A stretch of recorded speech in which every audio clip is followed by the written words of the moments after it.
Here I have FOSSIBOT F101, and today I'm going to show you how to enable the not disturb mode on this device.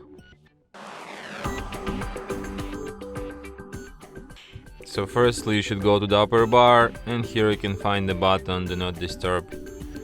So by tap on it you can just switch this mode. By holding your finger on it you can access some of its settings. Here you can add exceptions to it. It could be apps, it could be people, it could be alarms and other interruptions. You can also set up a schedule for this mode. You can set up default duration of it, and you can also display options for hidden notifications.